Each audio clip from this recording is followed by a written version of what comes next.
आज ही Doubtnut app download करें। Doubtnut पर होगा अब आपके सभी मैथ्स, केमिस्ट्री, फिजिक्स और बायोलॉजी डाउट्स का सफाया।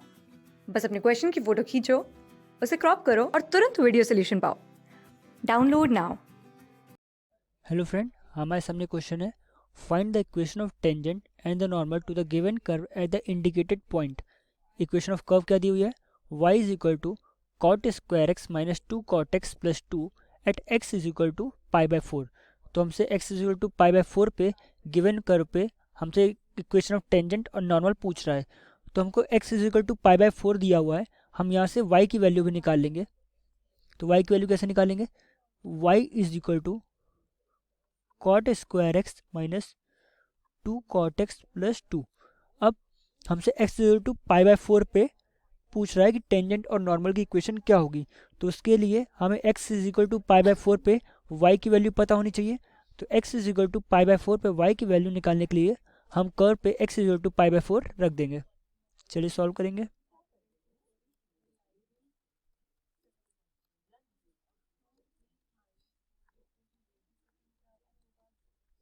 तो हमने पाई बाई फोर एक्स के पे पाई बाई फोर रख दिया। यहाँ से हम वाई की वैल्यू निकालेंगे। कॉट पाई बाई फोर की वैल्यू कितनी होती है? वन। तो वन का square minus two into one plus two. Two इन ये माइनस टू और प्लस टू रहेगा, तो माइनस टू और प्लस टू कैंसिल। तो y is equal to one, यानी कि x is equal to pi by four पे y की वैल्यू कितनी आएगी? वन। तो यहाँ से हमको इसको फर्दर सॉल्व करेंगे। अब solve equation of tangent and normal निकालने के लिए हमें पहले उसके स्लोप पता होने चाहिए। तो स्लोप कैसे पता होंगे? स्लोप करने के लिए हम पूरे के पूरे जो कर्व को डिफ्रेंशिएट कर देते हैं। तो हम कर्व की इक्वेशन लिखते हैं y is equal to cot square x minus two cot x plus two. इसको डिफ्रेंशिएट कर देते हैं। डिफ्रेंशिएट करेंगे तो D Y by D x is equal to cot square x को डिफ्रेंशिएट करना है। क्या करेंगे? Two cot x into cot x. Cot x का डिफ्रेंशिएशन कितना होता है? Minus cosec square x minus cosec square x minus two. फिर से कॉट एक्स का डिफ्रेंशिएशन क्या होता है? माइनस का कॉसेक स्क्वायर एक्स। अब इसको फर्दर सॉल्व करेंगे और टू का डिफ्रेंशिएशन जीरो हो जाएगा, तो यहाँ प्लस टू भी लिख देते हैं। अब d Y by D x को फर्दर रिजॉल्व करेंगे। D Y by D x is equal to minus cosec square x को हम कॉमन ले लेते हैं, या कॉमन लेके कोई मतलब नहीं है, उसको वैसे ही लिखा रहने देते हैं। माइनस का two cot x into cosec square x minus minus plus हो जाएगा, plus two cosec square X. हमें D Y by D X कब निकालना है? जब X is equal to pi by four पे। X is equal to pi by four पे हमें D Y by D x की वैल्यू निकालनी है। तो x is equal to pi by four हम अपने इसमें D Y by D x पे पुट कर देंगे। तो D Y by D x की जो वैल्यू आएगी वो देखते हैं। D Y by D x is equal to minus two cot pi by four into cosec square pi by four plus two cosec square pi by four. इसको further simplify करेंगे तो D Y by D x is equal to minus two cot pi by four की value one हो जाती है, cosec pi by four की value कितनी होती है? Root two. तो यहाँ पे रूट टू का स्क्वायर रहेगा, plus two cosec pi by four की वैल्यू क्या होगी? Root two. तो यहाँ पे रूट टू का स्क्वायर रहेगा। तो हम देख रहे हैं कि D Y by D x की वैल्यू कितनी आ गई? यहाँ पे टू का रूट टू का स्क्वायर टू आएगा, two into two minus four, और प्लस यहाँ भी टू, यहाँ भी क्या आएगा? Plus four. तो D Y by D X क्या आ गया? जीरो। तो D Y by D x की वैल्यू हमारी कितनी आ गई? Zero. D Y by D X zero आने का मतलब क्या हुआ? इसका मतलब कि जो हमारी टेंजेंट होगी वो हमारी टेंजेंट क्या है? एक्स एक्सिस के पैरेलल है। टेंजेंट हमारी एक्स एक्सिस के पैरेलल है, इसलिए d Y by D x की वैल्यू जीरो आ चुकी है। और इसका मतलब क्या हुआ? जो हमारी नॉर्मल होगी वो हमारी वाई एक्सिस के पैरेलल होगी। तो अब हम यहाँ से इक्वेशन ऑफ टेंजेंट निकालते हैं। Equation of tangent for the curve. Curve की इक्वेशन क्या थी हमारी?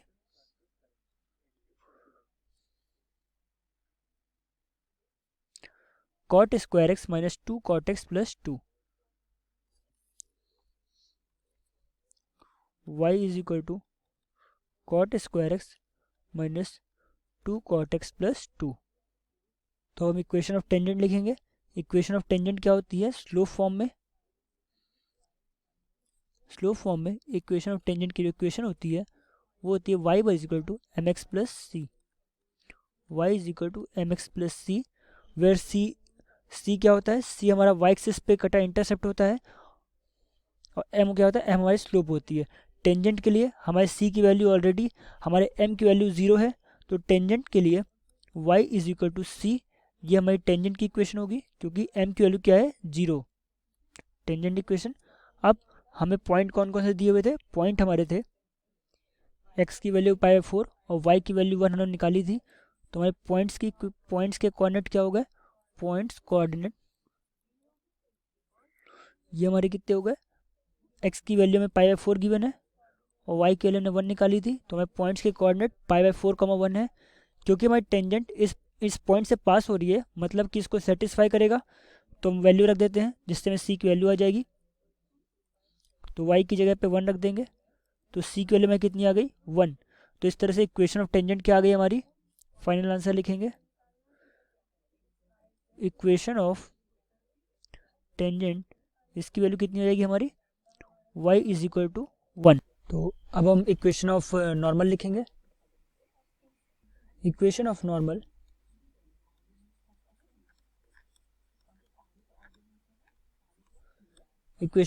भी हमारा कितना रहेगा? y is equal to M X plus C.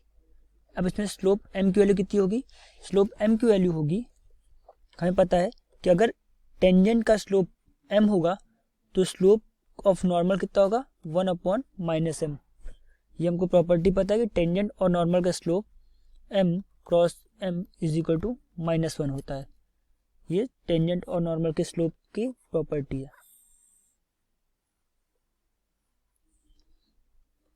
अब यहाँ से इक्वेशन ऑफ नॉर्मल लिख देते हैं हम। Equation of normal y is equal to x/m